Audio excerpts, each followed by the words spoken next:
आज आम शिखा MS word रे केमती वाटरमार्क आम यूज करवा।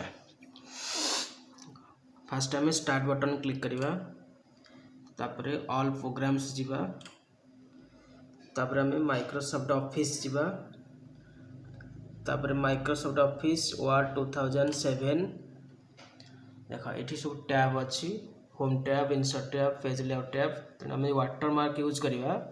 वाटरमार्क यूज करने आम जा पेज लेआउट टैब को, पेज लेआउट टैब पर क्लिक करवा। देख ये वाटरमार्क ऑप्शन अच्छी, या पर क्लिक करवा। वाटरमार्क क्लिक कलापर आमर अच्छी कस्टम वाटरमार्क, रिमूव वाटरमार्क। जो कस्टम वाटरमार्क अच्छी या पर क्लिक करवा। देख आमर नो वाटरमार्क लिखा अच्छी, पिक्चर वाटरमार्क अच्छी, टेक्स्ट वाटरमार्क। पिक्चर वाटरमार्क रे आम लोगो यूज करें, कौन पिक्चर यूज कर आम टेक्स्ट वाटरमार्क यूज करना चाहूँचे ताले टेक्स्ट वाटरमार्क ऊपर क्लिक करवा। देखा लिखा है टेक्स्ट, ये आम टेक्स्ट चेंज करदे। सपोज आम लिखा कंप्यूटर,